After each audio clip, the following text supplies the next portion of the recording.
Hello guys, good morning. So welcome back now to my YouTube channel Autoboyson. So nandito naman tayo guys upang magbahagi ng konting kaalaman sa inyo. So Ford Ranger, ang gagawin natin dito, ang issue black smoke, low power, delay RPM. So unang-una guys, videohan nyo muna para makita ninyo kung may mga old parts na broken, damage, para hindi kayo mapagbintangan ng customer. So lahat videohan nyo para may reference video kayo at mayroon kayong maipakita sa kanila. So ngayon guys, ang dadiagnose natin ito ay ang low power, black smoke at saka delay RPM, unresponsive. So check muna natin lahat kung may mga issue ng bangga. So 2.2 liters. So nakasalang na guys yung scanner natin. Para first step natin ay yung visual inspection, second step natin ay scanning. So makikita ninyo may check engine at marami pang ibang lumabas na indicator light. So ngayon nandito tayo sa scanning. So sundan nyo lang guys yung video at kung ano yung chine-check natin dyan, para masundan din ninyo kung kayo ay nagdadiagnose, nag-ayos ng ganitong symptoms, black smoke, low power at delay RPM response.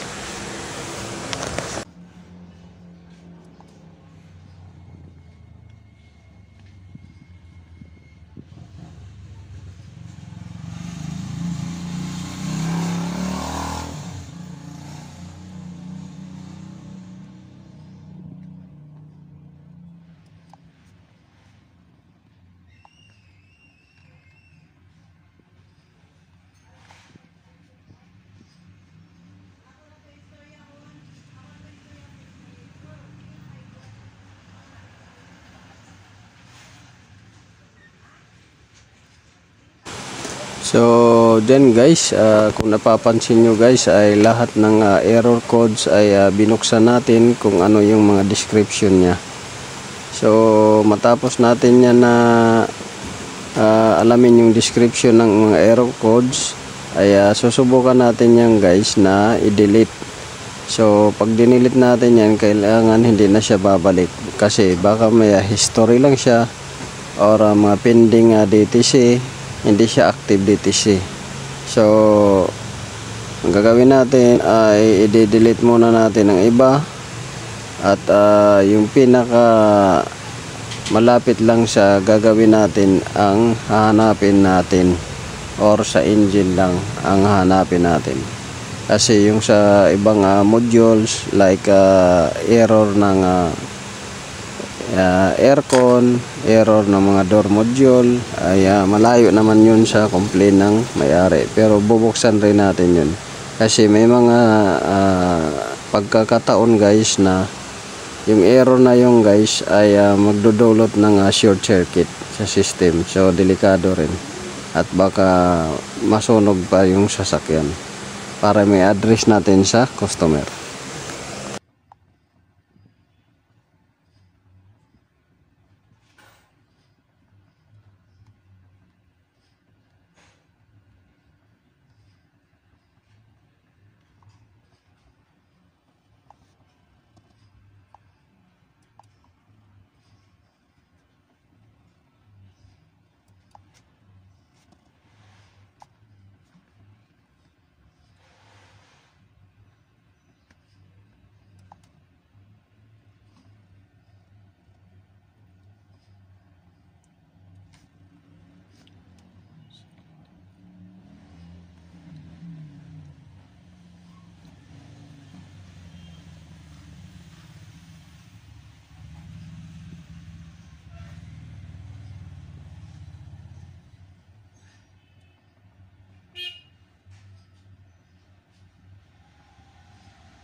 So ngayon guys ay malapit na tayo matapos. So natitira na lang guys ay related sa engine.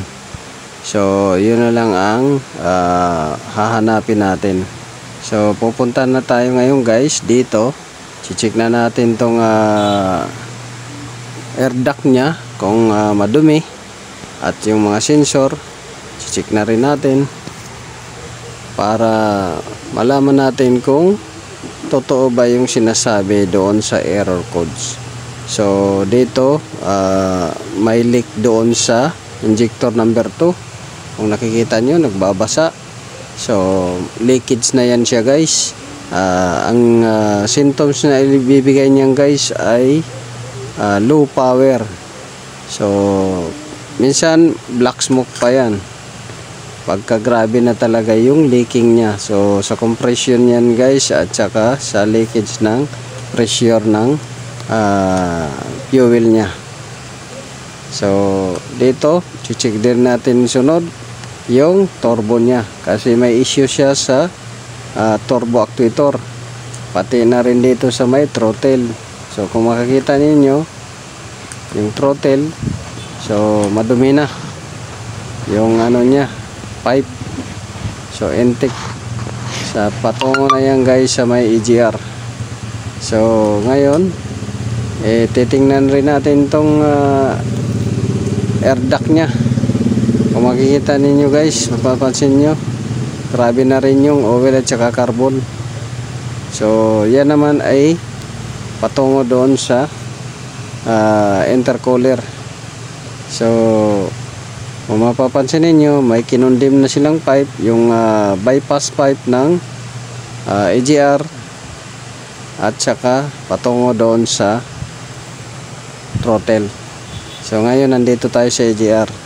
So positive guys, yung sinasabi doon sa error codes ay stuck close dahil putol na guys yung EGR valve ng EGR. So putol, kaya stuck close na. So hindi nagpa-function. So base dito sa ating diagnosis guys, ay dati na talaga tong putol yung roller nya, yung umiikot. Ayan o, wala na, putol na. So base sa may-ari nito ay second hand pagkabili niya. So bininta siguro sa kanya ng ganito ng itsura. Tapos ito ganun rin, puno na ng dumi, at mahina na mag-calculate ng air, pati yan. So lilinisin natin yan, bago natin ibabalik ay malinis na. So kahit putol yung EGR, lilinisan pa rin natin yung EGR valve at itong pipe nya, para naman hindi masayang yung trabaho natin. Pati itong intake nya, lilinisan natin yan. Lahat ng madumi na ating tinanggal ay lilinisan natin yan. So yun lang guys, sana nakatulong yung video na to guys about doon sa error codes. Kung nagustuhan nyo guys, don't forget to like, share, subscribe my YouTube channel, Otto Boyson.